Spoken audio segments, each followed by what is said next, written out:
ഇപ്പോൾ ഈ ഖനനവുമായി ബന്ധപ്പെട്ട അനുമതി റദ്ദാക്കിയത് എപ്പോഴാണ്? കൃത്യമായ ഉത്തരവ് സർക്കാരിന്റെ ഭാഗത്തുനിന്ന് എന്നാണ് ഉണ്ടായത് എന്നതാണ് രാഷ്ട്രീയമായി ഏറ്റവും പ്രധാനപ്പെട്ട വിഷയം. അത് മാത്യു കോടനാടിന്റെ വാർത്താ സമ്മേളനത്തിന് തൊട്ടു പിന്നാലെയാണ് എന്ന് നമുക്ക് കൃത്യം ആ ദിവസം വെച്ച് നോക്കുമ്പോൾ അങ്ങനെയാണത് മനസ്സിലാക്കാനാകുന്നത്. ആ ഓർഡർ ഒന്നുകൂടി വ്യക്തത വരുത്താനാണ് എന്ന ഹസ്കറിന്റെ വാദം എത്രത്തോളം നിലനിൽക്കുന്നതാണ്? അല്ല, അതിനു മുമ്പ് സ്മൃതി, ഞാൻ വൈകി വന്ന് കിട്ടിയാലൊന്നും എനിക്കൊരു വിഷമമില്ല. കാരണം കഴിഞ്ഞ 25 കൊല്ലമായി ഈ കർത്താവ് എന്ന് പറയുന്ന ബൈബിളിലെ കർത്താവിന് തുല്യമായി കേരളത്തിലെ ഒട്ടുമിക്ക രാഷ്ട്രീയ നേതാക്കളും ട്രേഡ് യൂണിയൻ നേതാക്കളും വച്ചാരാധിക്കുന്ന ആ മഹത് വിഗ്രഹമുണ്ടല്ലോ, അവർക്കെതിരായി സമരം ചെയ്തുകൊണ്ടിരിക്കുന്ന ആളുകളാണ്. പെരിയാറിലെ മലിനീകരണവും ആലപ്പാട്ടെ ഖനനവും ആലപ്പുഴയിലെ ഖനനത്തിനെതിരായും. ഇപ്പോൾ നേരത്തെ 2004 കാര്യം പറഞ്ഞു. VM സുധീരൻ ആലപ്പുഴയിൽ തെരഞ്ഞെടുപ്പിൽ തോൽക്കുന്നത് UDF ആളുകൾ കൂടി തോൽപ്പിക്കുന്നത് ഈ ആലപ്പുഴയിലെ ഖനനവുമായി ബന്ധപ്പെട്ടാണ്.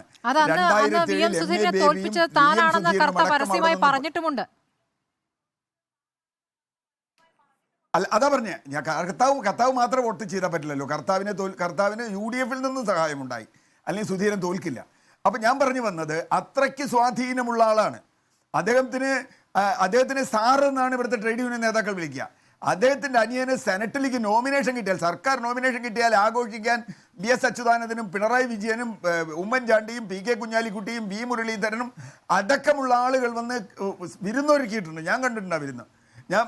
എനിക്കറിയാം. ഞാൻ പറഞ്ഞു വന്നത്, കഴിഞ്ഞ ഇത്രയും കൊല്ലമായി കൊള്ള നടത്തിക്കൊണ്ടിരിക്കുക.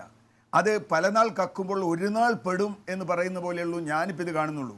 അതിലേറ്റവും പ്രധാനം, നേരത്തെ ചോദിച്ചല്ലോ എന്തുകൊണ്ടാണ്, ഇപ്പോൾ മാസപ്പടിയാണോ അത് വേറെ എന്തെങ്കിലും പടിയാണോ എന്ന് എനിക്കറിയില്ല, വലിയ തോതിൽ ഒരു വർഷം 135 കോടി രൂപ ആദായ നികുതി സെറ്റിൽമെൻറ്റ് ബോർഡിൻ്റെ മുമ്പിൽ എനിക്ക് ഇളവ് തരണമെന്ന് പറഞ്ഞ് എഴുതി കൊടുത്ത ആളല്ലേ കർത്താവ്. അതിനെന്തിനാ കർത്താവ് പറഞ്ഞത്? അദ്ദേഹം പറഞ്ഞത്, ഞാനിത് 2 കാര്യം അദ്ദേഹം പറഞ്ഞിട്ടുണ്ട്. സെറ്റിൽമെൻറ്റ് ബോർഡിൽ ക്ലിയറാണ്. എൻ്റെ അസംസ്കൃത വസ്തു കിട്ടാനും പെരിയാറിൽ എൻ്റെ മലിനീകരണം നിർമ്മാണം നടത്താനും അതിന് തടസ്സമുണ്ടാകാതിരിക്കാനും അദ്ദേഹം എഴുതി കൊടുത്തിരിക്കുക. അക്സറോ വേറെ ആരെങ്കിലും എന്ത് വേണി പറഞ്ഞോട്ടെ, അദ്ദേഹം എഴുതി കൊടുത്തിട്ടുണ്ട്. ഇന്ന് വരെ ആരും ചോദ്യം ചെയ്തിട്ടില്ല, ഒരാളും ചോദ്യം ചെയ്തിട്ടില്ല.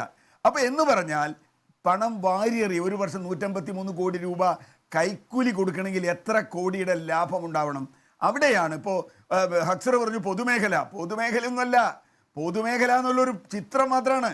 ഞങ്ങൾ വെല്ലുവിളിച്ചു, എത്ര മണൽ KMM കൊണ്ടുപോയി, എത്ര മണൽ IR കൊണ്ടുപോയി, അതിൽ നിന്ന് എത്ര പ്രോഡക്റ്റ് അവർക്ക് ഉണ്ടാക്കി, ബാക്കി മണൽ എവിടെ, എത്ര? ഇപ്പം നേരത്തെ സുരേഷ് പറഞ്ഞല്ലോ, ഈ തോട്ടപ്പള്ളി അടക്കം ഖനനം നിലനിർത്താനാണ് കർത്താവ് മാസപ്പടി കൊടുത്തത്.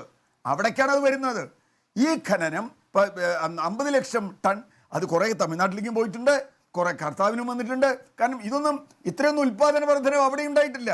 KMM IR ഇല്ല. അപ്പോൾ ബാക്കി മണലെവിടെ? അതിൽ കള്ളക്കടത്ത് നടത്താൻ ഈ രാഷ്ട്രീയ നേതാക്കൾ കൂട്ടുനിന്നു. ഇവിടെ പോലീസില്ലേ? പോലീസ് നോക്കില്ല. മണൽ വേർതിരിച്ച് നേരത്തെ പറഞ്ഞില്ലേ, റീഫിൽ ചെയ്യാനുള്ള മണൽ എന്ന് പറഞ്ഞ് KMM നിന്ന് പോകുന്നത് യഥാർത്ഥ മണലാണെന്ന് നാട്ടുകാർ പിടിച്ചിട്ടുണ്ട് ആലപ്പാട്. എന്നിട്ട് അവിടെ പോയി ഒരു കേസ് എടുത്തോ? ഒരു കേസൊന്നും വരെ എടുത്തിട്ടില്ല. എന്നിട്ട് ട്രേഡ് യൂണിയൻ നേതാക്കന്മാർ വന്നിട്ട് പറയും, ഈ ചർച്ചകളിലൊക്കെ, ഞാൻ ഈ ചർച്ച കുറേ കേട്ടോണ്ടാണ് പറഞ്ഞത്. അപ്പോൾ ഇവർക്കൊക്കെ ദൈവമാണ്. ഈ ദൈവം ഇപ്പോൾ ഒരല്പം പിടിക്കപ്പെട്ടിരിക്കുന്നു. ആ ദൈവത്തിന് നിൽക്കാൻ നിവൃത്തിയിലുണ്ടായി. കാരണം മുഖ്യമന്ത്രി നേരിട്ട്, ഹക്സർ എന്തൊക്കെ പറഞ്ഞാലും ശരി, 2019 ശേഷം ഒരു ദിവസം കർത്താവിന് ഖനനം ചെയ്യാമെന്ന ഉത്തരവ് സർക്കാരിൻ്റെ ഫയലിൽ ഉണ്ടായിട്ട് തുടർന്നിട്ടുണ്ടെങ്കിൽ അത് അഴിമതി തന്നെയാണ്. അത് കെടുകാര്യസ്ഥിതി ഒന്നും അല്ലാതെ മുഖ്യമന്ത്രിക്ക് നിവേദനം നൽകുന്നു. ഈ നിവേദനം മുഖ്യമന്ത്രി നേരിട്ട് പരിശോധിക്കുന്നു. അതിനുശേഷം മുഖ്യമന്ത്രി നേരിട്ട് ഇടപെട്ടു എന്നുള്ളതാണ് ആരോപണം.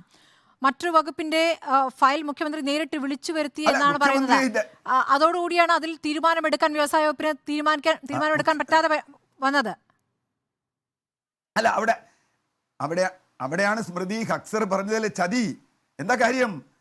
ഇത് CMRLന്റെ ഈ 2019 ശേഷം CMRL മുഖ്യമന്ത്രിക്ക് കത്ത് കൊടുത്തിട്ടുണ്ടോ?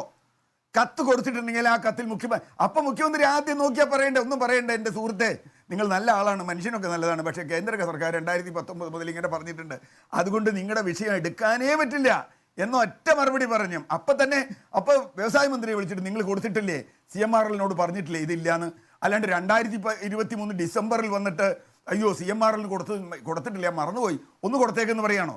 അതിനിടയ്ക്ക് എത്ര നിവേദനം മുഖ്യമന്ത്രിക്ക് CMRLന് കിട്ടിയിട്ടുണ്ട്, എത്ര പരാതികൾ കിട്ടിയിട്ടുണ്ട്? ഇപ്പം തോട്ടപ്പള്ളിക്കാർ എത്ര പരാതി കൊടുത്തിട്ടുണ്ട്, ആലപ്പാട്ടുകാർ കൊടുത്തിട്ടുണ്ട്, ഞങ്ങൾ പരിസ്ഥിതി പ്രവർത്തകർ കൊടുത്തിട്ടുണ്ട്. കള്ള ഖനനം നടക്കുന്നു. ഇതിനേക്കാൾ പല മടങ്ങ് വിലയുള്ള അസംസ്കൃത വസ്തു വിദേശത്ത് നിന്ന് ഇറക്കുമതി ചെയ്ത് ഞങ്ങൾക്ക് വലിയ നഷ്ടമുണ്ടാകുന്നു. ഈ വ്യവസായത്തെ രക്ഷിക്കണമെന്ന് പറഞ്ഞിട്ട് കർത്താവ് ഇവിടെ നിന്ന് ട്രേഡ് യൂണിയൻകാരെ കൂട്ടി, നാട്ടുകാരെ കൂട്ടി, ബംഗാളിയെ കൂട്ടി AC ബസ്സിൽ കൊണ്ടുവന്ന് തിരുവനന്തപുരത്ത് പ്രകടനം നടത്തി. എന്നിട്ട് കർത്താവ് പറഞ്ഞത് ഞാൻ കൊണ്ടുവന്ന ആളാണ്. ട്രേഡ് യൂണിയൻ നേതാക്കന്മാർ അതിൻ്റെ മുമ്പിൽ നിന്ന് ഗംഭീരമായിട്ട് പറഞ്ഞു. തൊഴിൽ സംരക്ഷണം എന്ന് തൊഴിൽ സംരക്ഷണമല്ല, ചിലരുടെ തൊഴിൽ സംരക്ഷണം, അല്ലാണ്ട് തൊഴിലാളിയുടെ തൊഴിൽ സംരക്ഷണമല്ല.